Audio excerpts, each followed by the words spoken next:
presence is from earth to sky. Hi, and welcome to the Ridge Community Church Online. My name is Kelly. This is my husband, Tim, and we're really excited to co-host today's services.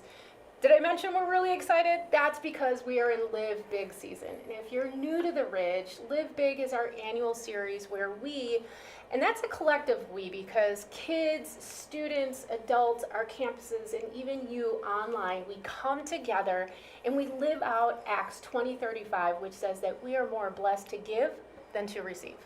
Yeah, and each year God blesses local and global nonprofits through your giving to go towards what we like to call wish list items. Now, these wish list items are things that these organizations just didn't have in their budget. But this allows these organizations to come together and serve the community with a bigger impact. In years past, God's provided funding like medical supplies, tractor equipment, build-outs, and even extra staff members to help. You can head on over to our Live Big page and check out all about our giving impact. Now, there are 3 parts to Live Big: give, serve, and love. And each of those, when we come together, you can live even bigger when you do it with somebody else. Everything you do this season, invite somebody, a coworker, a family member, a neighbor, somebody to live even bigger with you. And what you'll discover when you do this together is that you make not only an impact on those you're serving, but you also make an impact on yourself. And you know what? In fact, in just a moment, our lead pastor, Mark, is going to share more about this. Yeah, there's so much I love about Live Big. I got to tell you, the thing I love the most is the Live Big merch. As you can see here, new this year, we have these awesome Give, Serve, Love sweatshirts. We also have winter hats. But quantity is limited, so you're going to want to order quickly. The form is on our Live Big page, and yes, shipping is an option. Absolutely. And what's important to note here is that all of the proceeds from the sales of the merch go towards the Live Big total at the end of the year. Also, what's important to note today is that in service, we are going to have communion together. You do have some time, but you're going to want to grab something that you have at home: coffee, water, bread, cracker, leftover Halloween candy. This is how I'm doing this today. And so right now, we're going to head on into our auditorium with our Greenfield campus to hear from our lead pastor, Mark.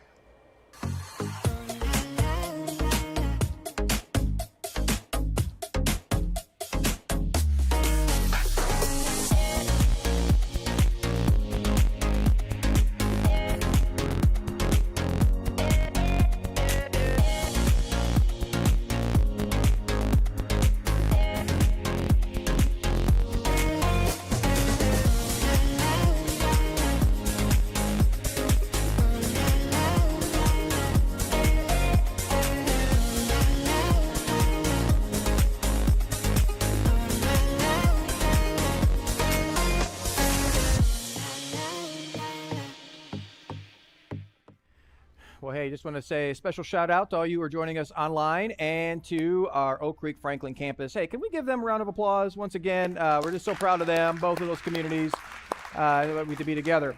Now, let me ask you a question. Have you ever had a time where you saw someone in need and you knew about the need and you could have done something about the need, but you chose not to meet the need? So, show of hands. Have you ever done that, Oak Creek, Franklin? Show of hands. If you're watching online, put it in the chat. Have you ever done that?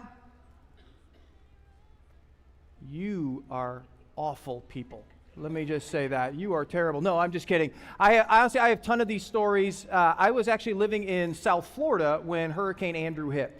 And Hurricane Andrew was a horrible hurricane. It was actually a Category 5 hurricane.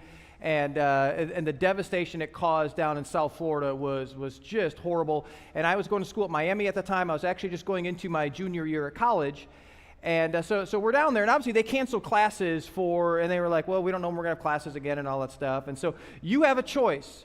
And the choice is you can stay and you can help with the recovery effort and all the need that was going on down there. There was a bunch of need. Or you could go home. All of my friends chose to stay and help with the recovery effort. I chose and was the only one to choose to go home. And honestly, the reason why I chose to go home is because I was completely indifferent to the needs that were going on around me at that time. Well, today we are in week 2 of our series, our annual series, actually called Live Big. And if you're new with us or if you're not a church person, you have picked a great time to be here. You see, Live Big is a season where we mobilize our entire church and we try to release a wave of generosity, and all of it goes to help those in need in our community. And the name and the idea of Live Big actually came from something that Jesus said that we've all heard of before, and Jesus said this: "It is more blessed to give than to receive." And so according to Jesus, the happiest way to live is a life that is centered around giving more than receiving. And so what we do is we try to ask the question during this season is how would our lives look differently if we really did this? And then for 4 weeks, we challenge our entire church to put this into practice in ways that they don't otherwise. And all of it, as I said before, all of it goes to help those in need. Now, there are 3 components to Live Big. And there's a give piece, there's a serve piece, and there is a love piece. Now, last week, we kicked it off by talking about the give piece. And when I say give piece, I talk about financially giving. That we challenge our entire church to financially give. And what we do is all of it goes to nonprofits that we have vetted.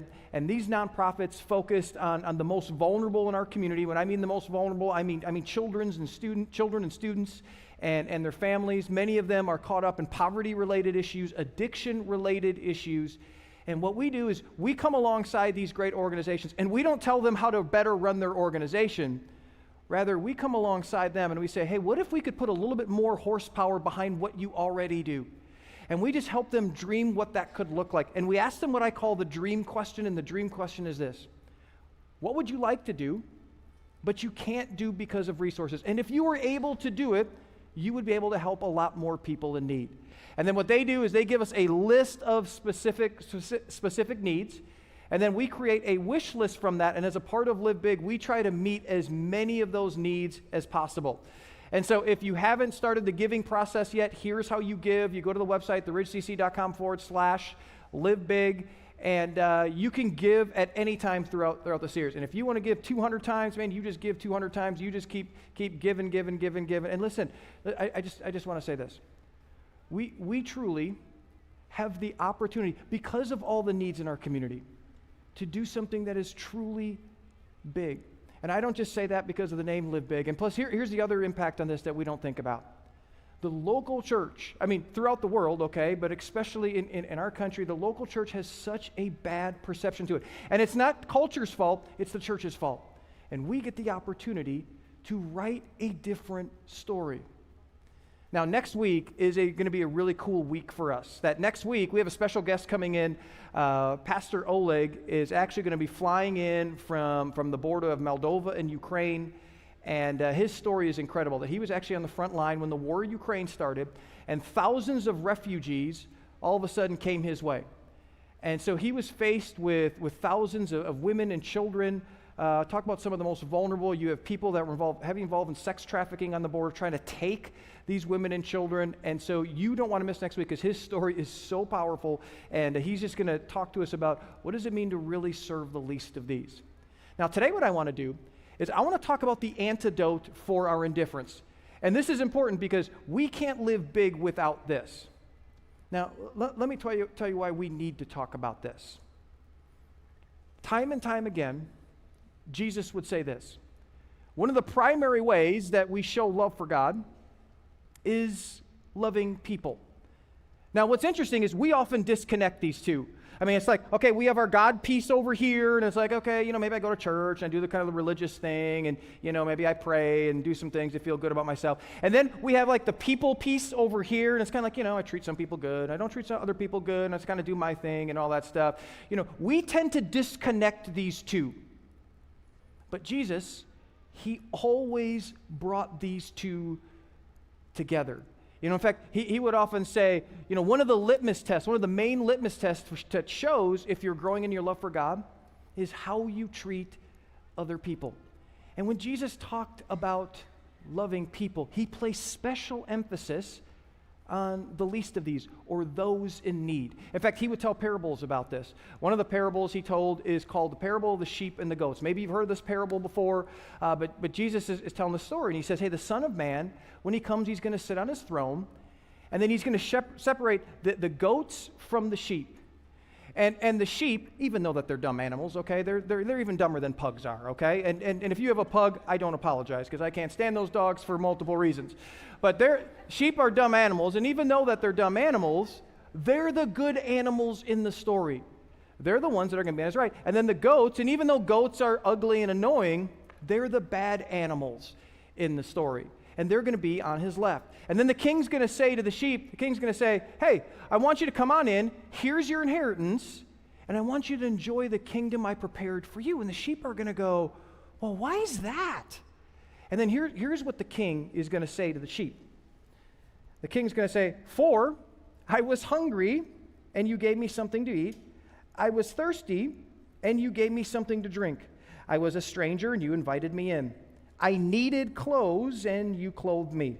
I was sick, and you looked after me. I was in prison, and you came to visit me. And so the king does something interesting. The king actually puts himself in the place of those in need. And then the righteous, which in this case are the sheep, then the righteous will answer, Lord, when did we see you? When did we see you hungry and feed you, or thirsty and give you something to drink? When did we see you a stranger and invite you in, or needing clothes or clothe you? When did we see you sick or in prison and go and visit you? And they're like, what? We didn't see you. We saw people in need.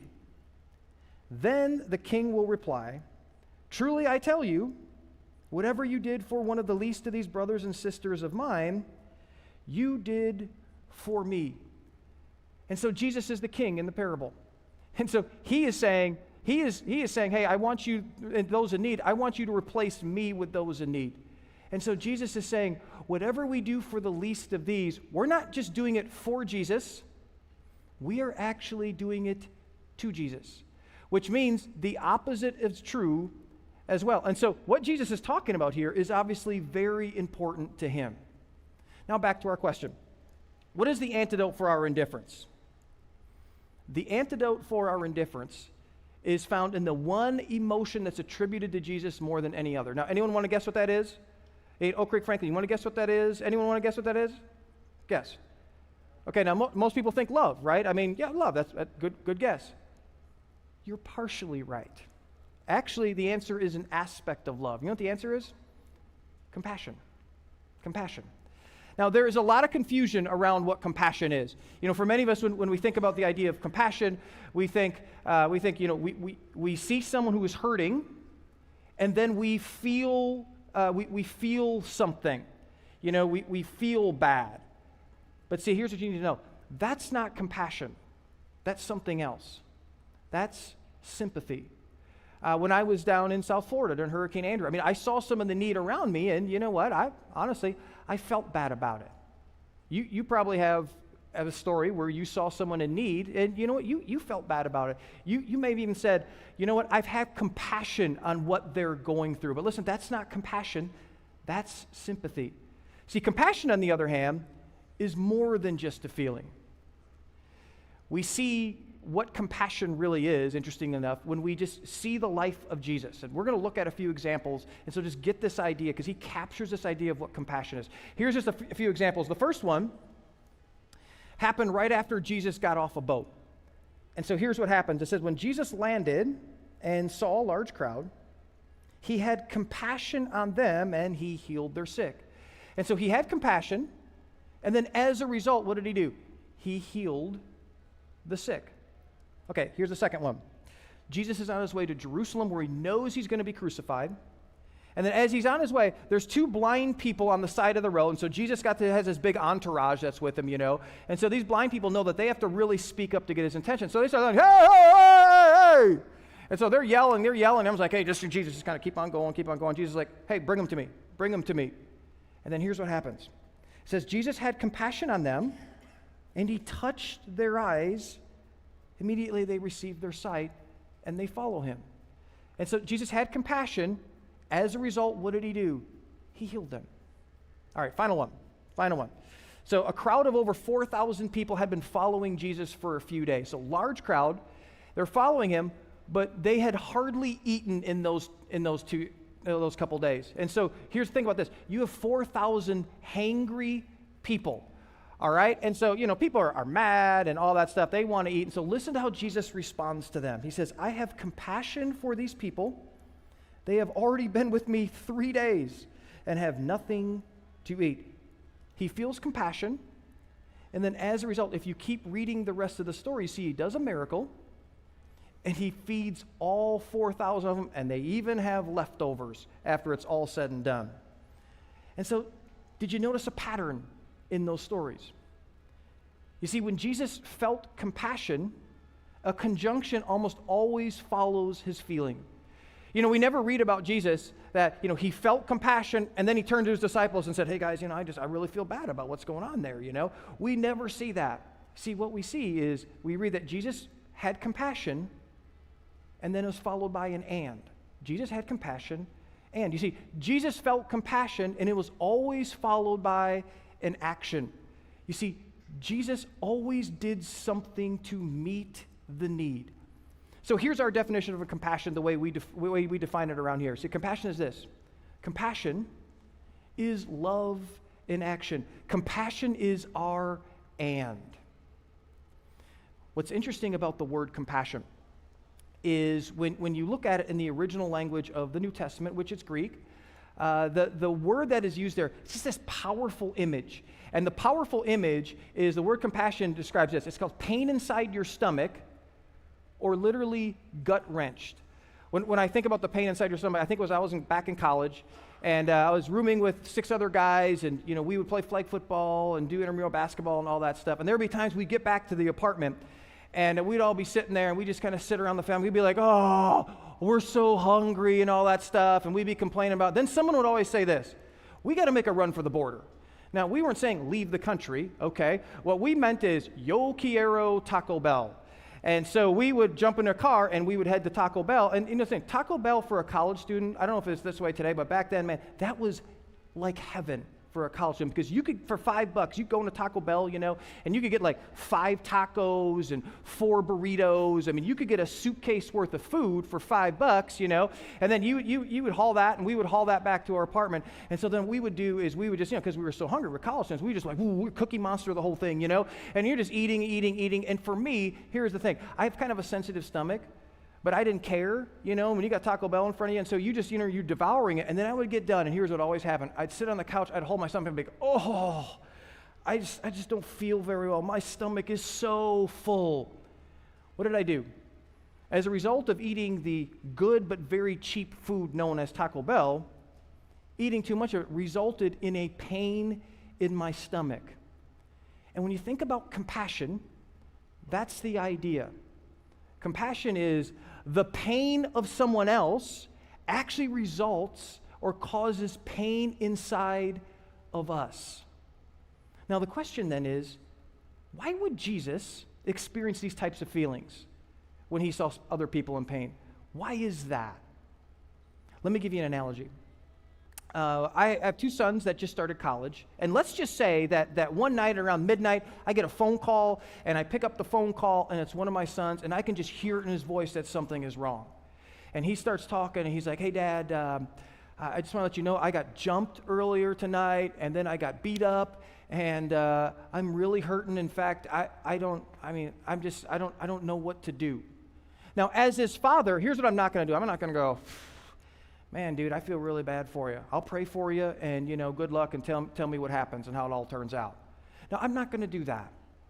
You see, because I'm his father, because I am, and he's my son, who I love more than words can describe, his pain, because of my love for him, is going to result in my pain. And it's going to motivate me to jump in the car and speed about 100 miles an hour down the highway until I get to where he's at, and I'm going to do whatever I can to help him.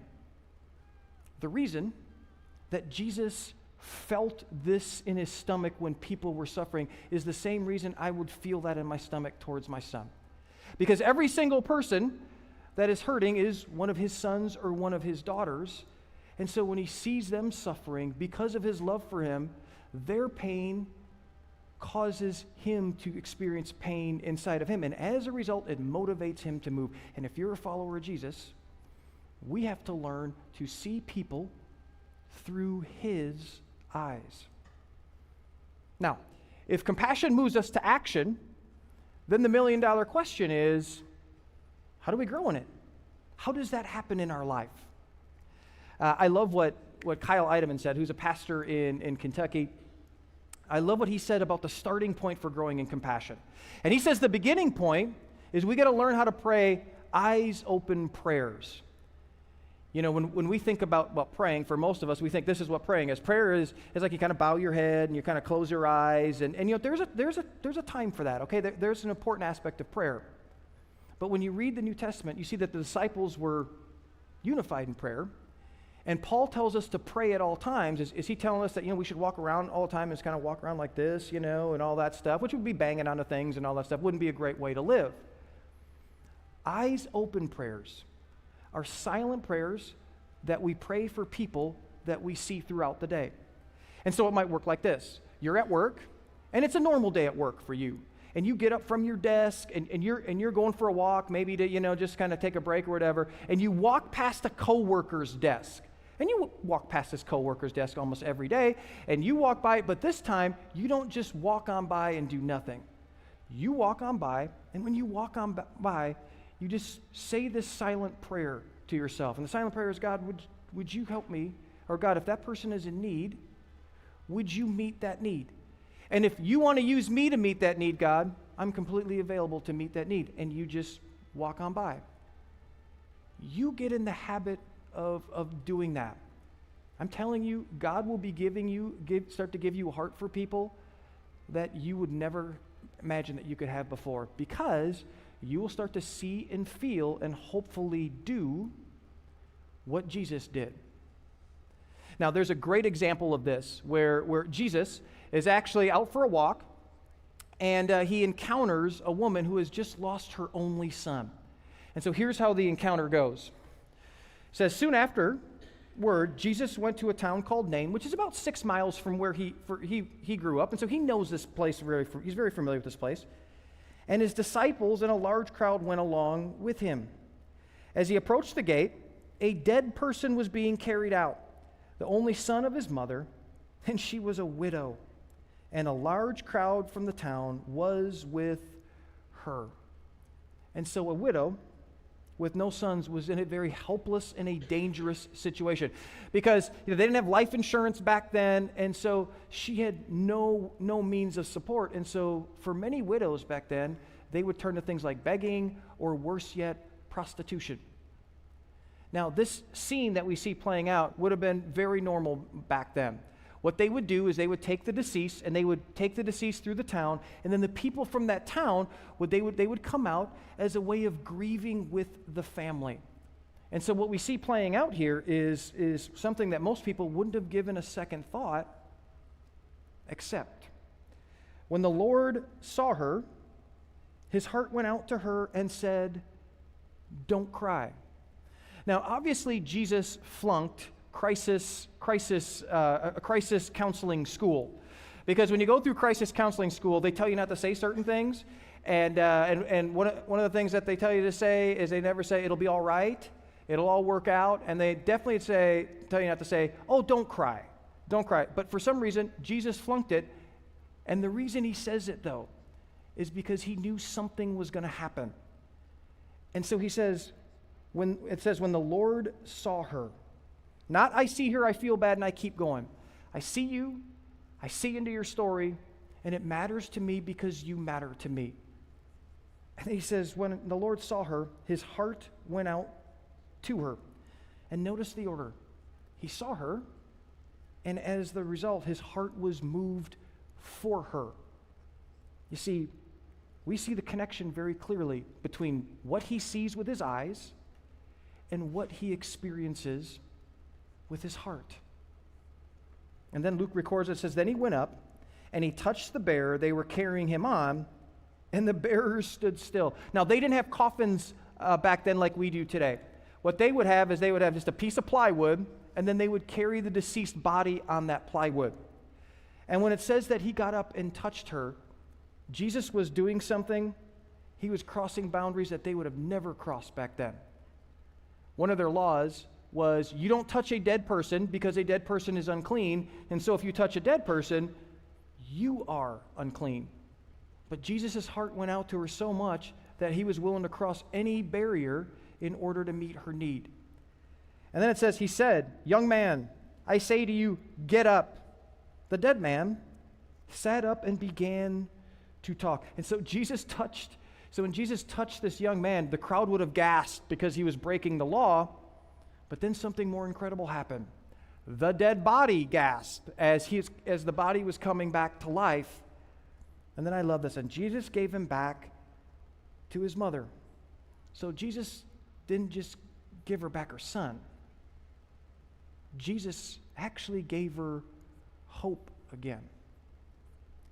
See, when we are willing to pray with our eyes open, we will become more aware of just what Jesus saw and what he felt, and then we're going to have the opportunity to do something about it. Now, that's the challenge, isn't it? Doing something about it? I mean, will we do something about it? Because if we're honest with ourselves, our tendency is to settle for sympathy. You know, one of the reasons why we settle for sympathy rather than acts of compassion is something psychologists call the bystander's effect. Maybe you've heard of this before. The bystander's effect, it says this. It says, we tend to not see ourselves as first responders. Instead, we see ourselves as concerned bystanders. A very disturbing example of this actually happened in regards to the photojournalist, a guy named Kevin Carter. Kevin Carter was the photojournalist who took this picture that became very famous. And the girl in this picture is actually a young Sudanese girl.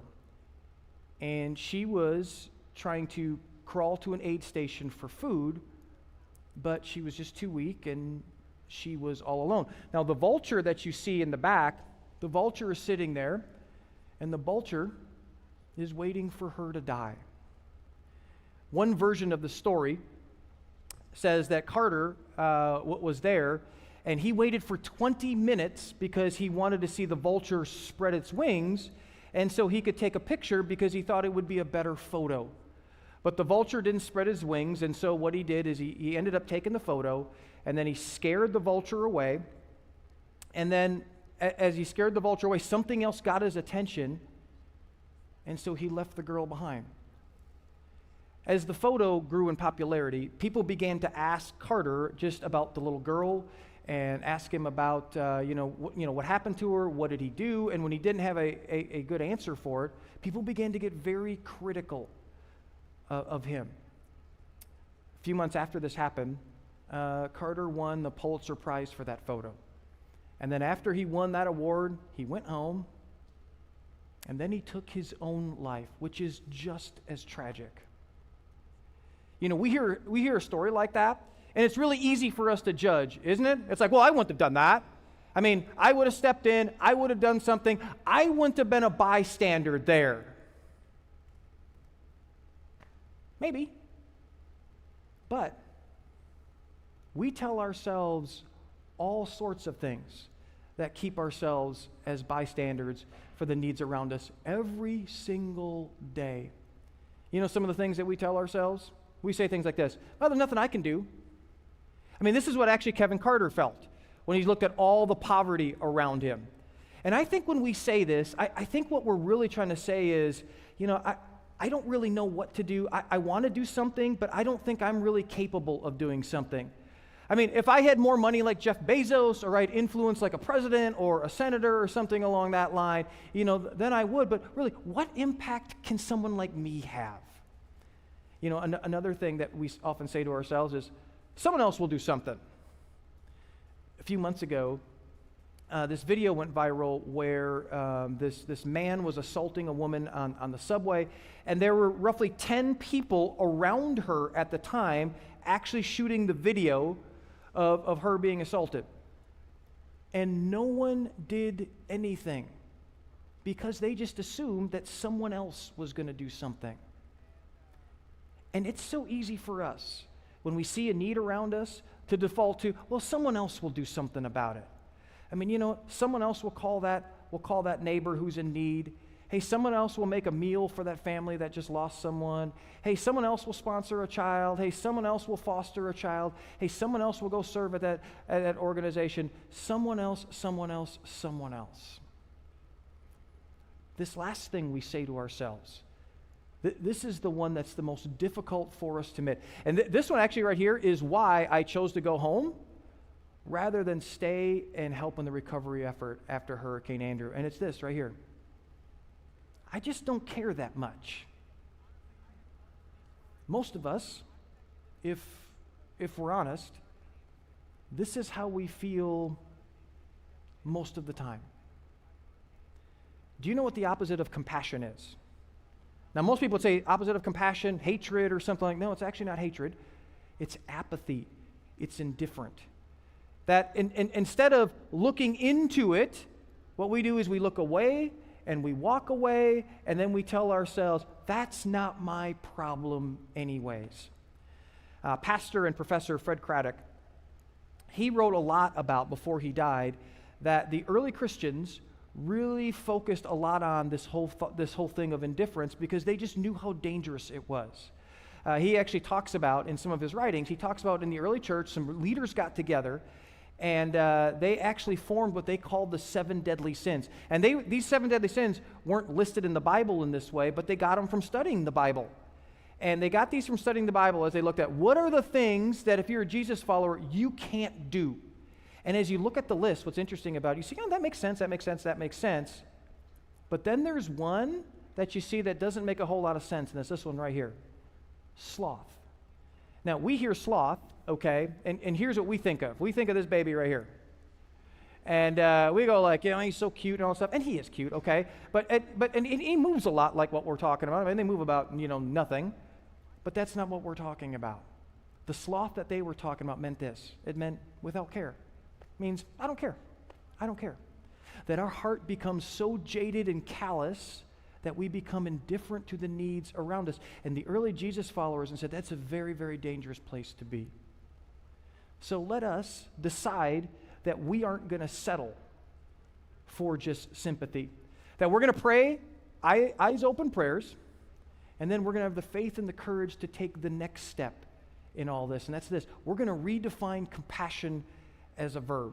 You see, compassion, when you read it, it's a noun, but for us, we're going to turn it into a noun because compassion is not based on feeling. It's based on what we do. One of the things I love about doing Live Big is one of the reasons why we do it is because we try to create opportunities for us as a church and individually as well for us to extend and grow in compassion.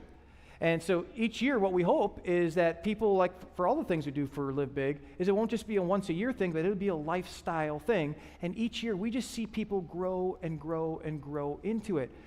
Because of our partnership with Safe Families, we have more people that are providing safe home for kids than we've ever had before. And what we're seeing is they're kind of looking at things and they're going, we're not going to settle for just feeling bad because compassion is a verb. We're going to do something about it. There's many Ridge groups who will then serve at an organization during Live Big. And what's great is that some of them are so moved by the mission of that organization, they say, hey, listen, we're not going to settle for feeling bad because compassion is a verb. And so they're going to do something about it. Some of these groups, they sacrifice weekends, they sacrifice vacations so they can serve on a regular basis there. Last year it was great. I was hearing people's story about Live Big, because the grand total of it was so big, and I had some people just pull me aside and say, we were so moved this year that we gave financially in ways that we have never given before. Talking about $10,000, $15,000, $20,000, and I said, why did you give so generously? They were like, Mark, our hearts were so moved for the need around us. And I thought, yeah, you're getting it, because you're realizing compassion is a verb, which means we need to do something with that. In the context of this whole idea of redefining compassion as a verb, here's my challenge for you. I want you sometime this week, as you're praying eyes open prayers, here's what I want you to do. I want you to respond to a need that God brings in your path. I don't care how big or small it is. And I'm telling you, when you begin to get in this habit of praying these type of prayers, God will bring needs into your path.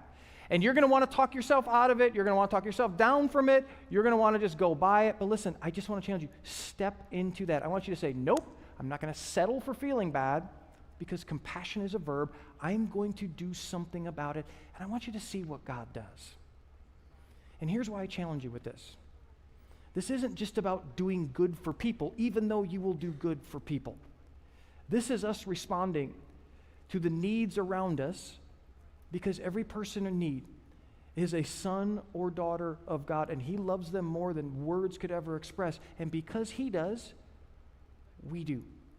And I'm telling you, when you do this, it's going to be uncomfortable, it's going to create tension, and it's going to cost you something.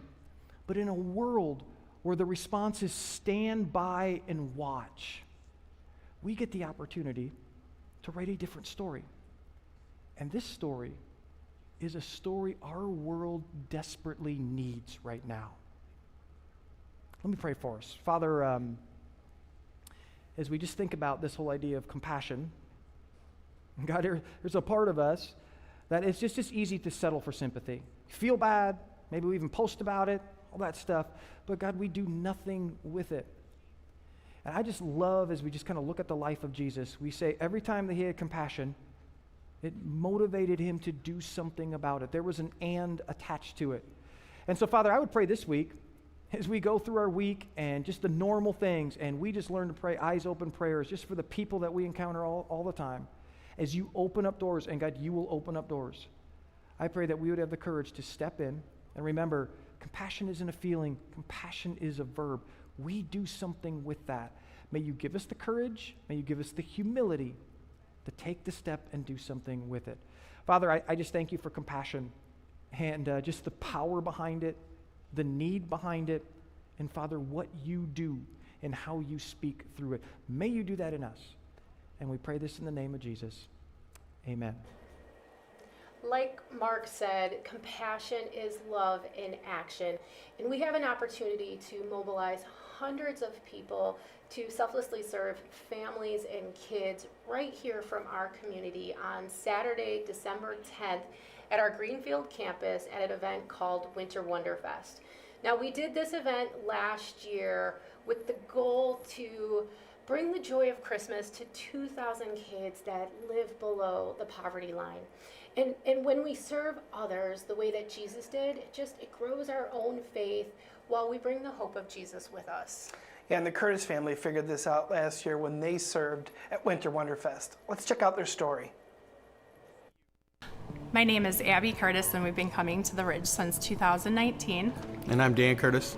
Our group was decided to serve at the Winter Wonderfest, and so we're a part of that. And it's normally not something that I would volunteer to do, but because of the Reg group, around people we knew, and of course then you meet a bunch of other new people, and it was just a good time.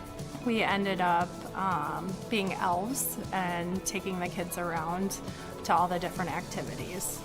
We really enjoyed that. We really enjoyed seeing all the kids so excited and having fun. It was a really great experience because we got to see families of all walks of life, and to see some of those kids get super excited about the gifts that they got to actually pick out for themselves. And I'd say, that really helped us grow as a family, and to help us get to the point where we felt more comfortable serving and becoming part of the launch team too, and serving in ways that we felt like we could help out at the Ridge.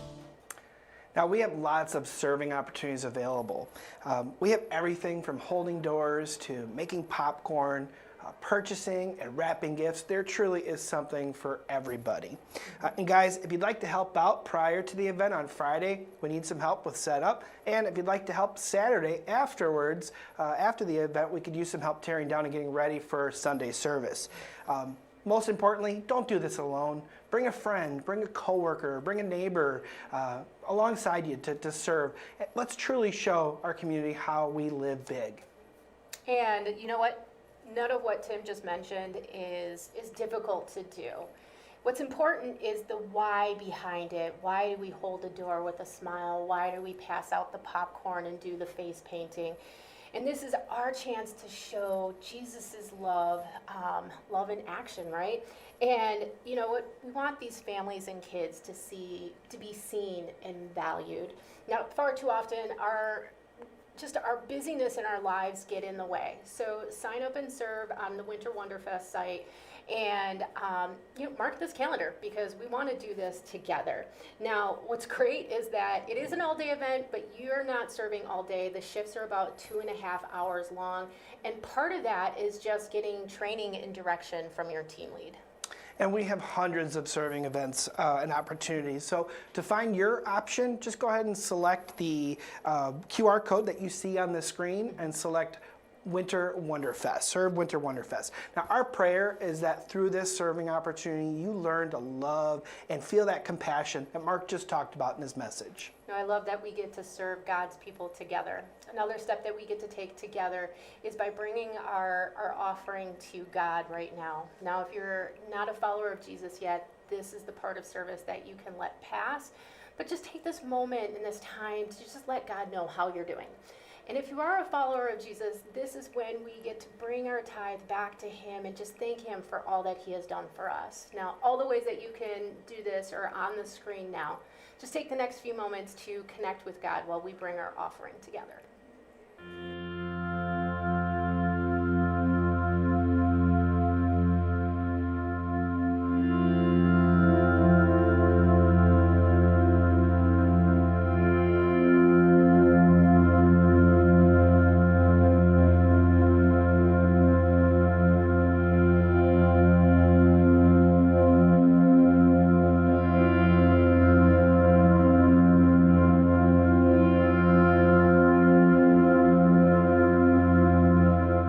Whether you're here with us in person or joining us online, we have a chance to continue our time of worship by taking communion here together.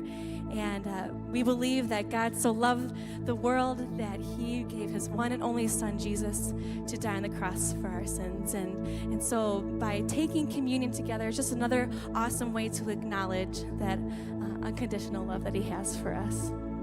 And so, as you guys are grabbing your elements, I'm going to read from Matthew, and it explains the night that Jesus was betrayed, and He has one last meal with His disciples. And it says this: while they were eating, Jesus took bread, and when He had given thanks, He broke it and gave it to His disciples, saying, "Take it, this is my body." And then He took a cup, and then when He had given thanks, He gave it to them, and they all drank from it.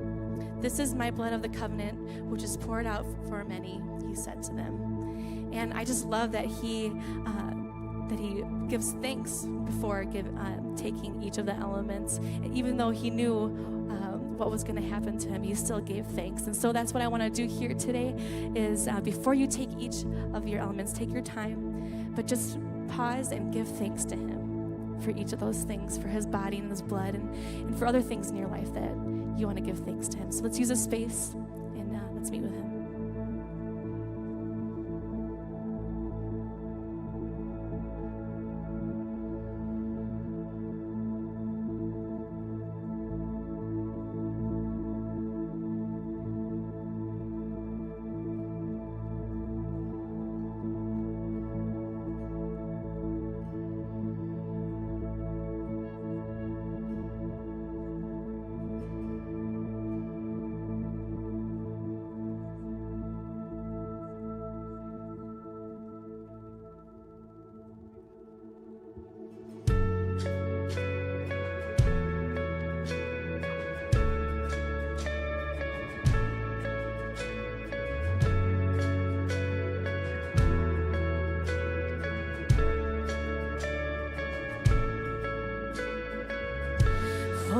Spoke a word, you were singing over me.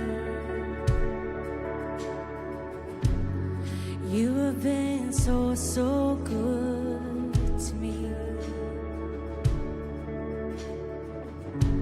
For I took a breath, you breathed your life in me. You have been so, so kind to me.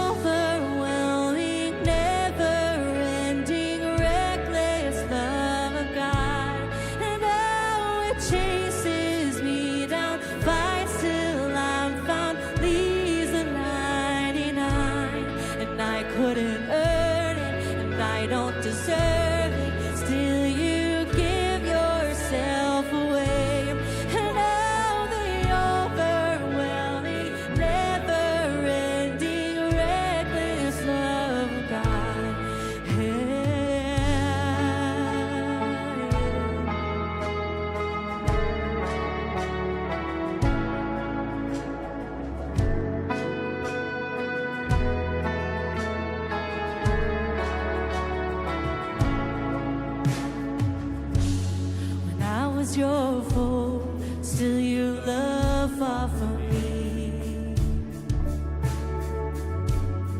You have been so, so good to me. Yes, you have. When I felt no worth, you paid it all for me. You have been so, so kind to me. And all the overwhelming, never-ending, reckless love of God, and now it chases me down, fights till I'm found, leaves a 99. And I couldn't earn it, and I don't deserve it, still you give yourself away. And all the overwhelming, never-ending, reckless love of God,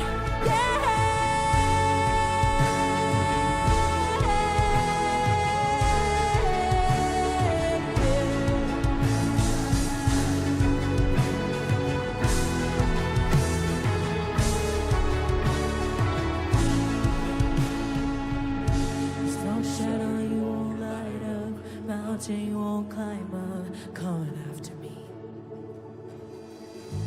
There's no wall you won't kick down, lie you won't tear down, coming after me. Thank you, Lord.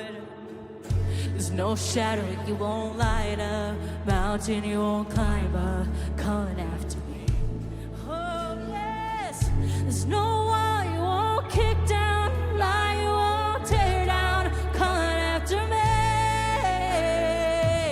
There's no shadow you won't light up, mountain you won't climb up, coming after me. There's no wall you won't kick down, lie you won't tear down, coming after me. There's no shadow you won't light up, mountain you won't climb up, coming after me. There's no wall you won't kick down, lie you won't tear down, coming after me. And all the overwhelming, never-ending, reckless love of God, and how it chases me down, fights till I'm found, leaves a 99. And I couldn't earn it, and I don't deserve it, still you give yourself away. And all the overwhelming, never-ending, reckless love of God,